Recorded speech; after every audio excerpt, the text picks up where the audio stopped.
At this stage I feel I'm talking about NAMA in my sleep, and I'm talking am. I suppose the definition of a lecturer is somebody who talks in somebody else's sleep, and I guess at this stage maybe I'm talking in the nightmares of some of the government members and ministers. But regardless, I think one of the key aspects of a democracy is that we must speak truth to power. To me, the test of an active citizenry is that we are open to talk and open to suggestions. One of the fantastic constant ad hominem lines thrown against me by the various spin merchants is that I predicted the bubble would continue. Well, it's not quite true. I did think there were reasonable grounds for modest optimism based on 2004 data when I wrote this in 2005. And as Ronan has alluded to, one of the problems that bedevils actually most economic research in Ireland is we simply don't know. We don't have data. We don't have adequate data, at the very least. So we are all, to some extent, groping in the dark. Hopefully some people have slightly better idea where they're going. What I want to do is talk about maybe 4 issues. A very brief outline of what NAMA, asset management companies, etc. are supposed to do, and the context in which they're working. Secondly, talk about some of the myths, some of the realities in relation to NAMA. Thirdly, what then perhaps should we do in the circumstances where we are? And fourthly, talk about, I don't want to call it NAMA 2 because that has been copyrighted by now Governor Honohan, but NAMA squared. Let me come to the very end of that. NAMA squared is the nightmare scenario. In fact, it's not a nightmare scenario, folks. This is reality. We're in for a period of, at least in my opinion, 5 years of significant economic turmoil. And the second wave of that is going to be significant bank pressures based on negative equity, compromised credit card loans, compromised personal lending. I can foresee in 5 years' time the banks coming along and saying, do you know what, listen, it turns out it wasn't actually the houses at all. We were wrong on that. It was all of these deadbeats in Leitrim who can't pay their credit card bills and who are in negative equity, the swines that they borrowed all this money for us and we didn't want to give it to them. You know, the regulatory system made us give them all this money, and now they can't pay it back. And they've now got credit card loans and house loans and car loans, and we need another NAMA, a bigger, better, brighter NAMA, NAMA squared, for the second wave. And people like Stiglitz have been, flashing warning signs for a long time that in the US the second shoe is going to drop sometime later on this year or next year.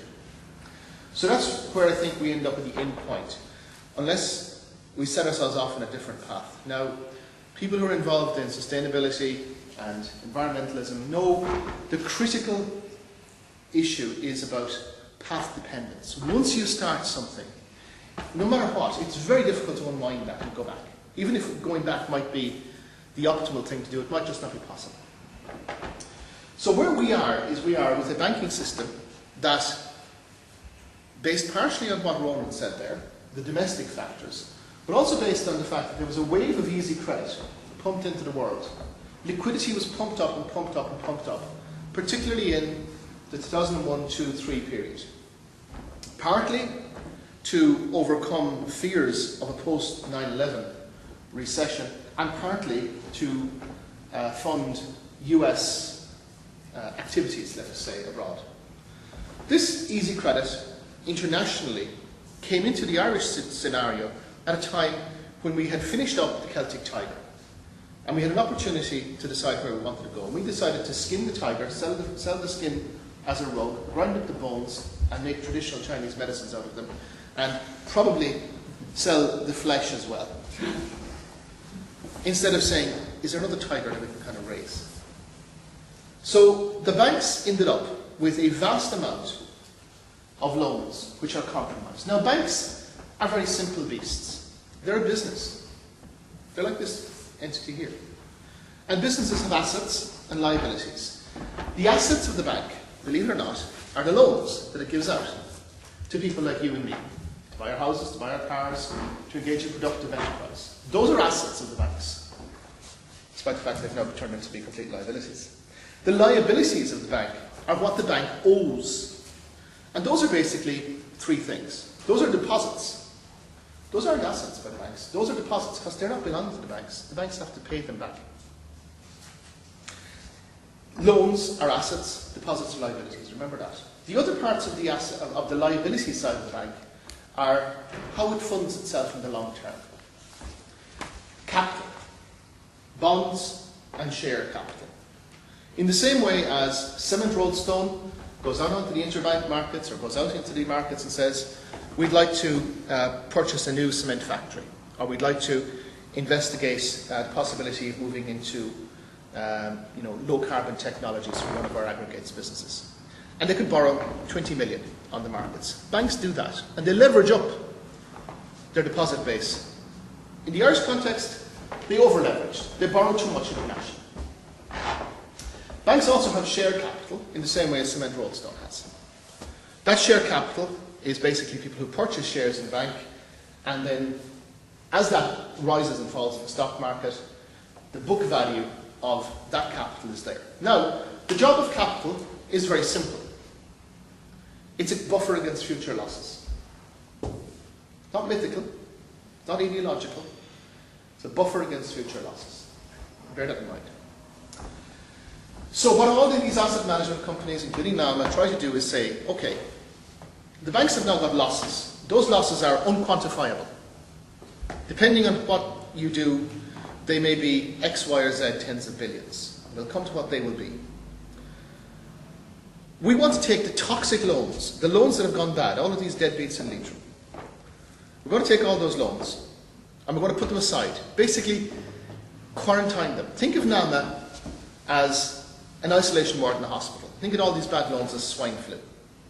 So the banks have got swine flu, and they're going to get rid of all the swine flu loans and put them in a ward. Some of those will die. Hopefully most of them will get better. Some of them might be so compromised they're never used to man or beast again. Some might come okay. That's basically it. So all of you have swine flu, you're in the isolation ward, you're in NAMA, you don't have swine flu, but the bank can't do its job of dealing with you because it's too busy concentrating on the swine flu victims, the loans. So that's what the job of NAMA is, in a nutshell. Is it the best way, if I was asking a student theoretically to devise a way to deal with this, would that be the way in which I would set it up? Probably not.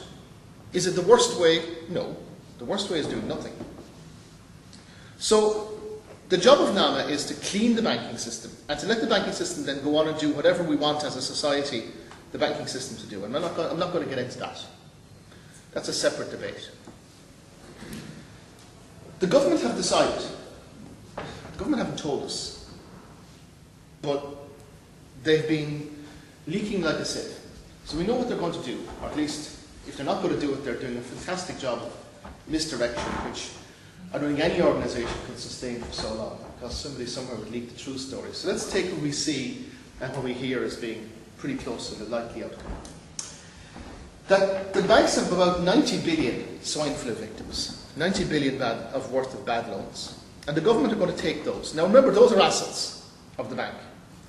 So you can't simply take them off the banks and say, that's it, they're gone. You have to pay them something for it. That's reasonable. Because not all of these loans are irredeemably tainted. Some of them are going to come well. Many of them won't. Some of them will be okay. Some will do spectacularly well. So the government pays them something for it. The government are going to issue bonds. There is a myth out there, I call it the Frank Fahey School of Economics. It betrays a woeful and irredeemable ignorance that is dangerous and frankly disturbing. That this will cost us nothing. It will. It is not the state as an entity that is issuing these bonds. It's you and me. This is government debt. It says that in the NAMA legislation. It's government debt. It's the exact same government debt, in principle, as when the NTMA issues a loan and goes out and builds a road or funds my salary. It looks likely that something around 75% of book value in aggregate will be paid for these loans. Now bear in mind that if you pay less than something is worth on the balance sheet, the bank then has a loss. And that loss, like any other loss, has to be dealt with in an accounting context by writing off its capital.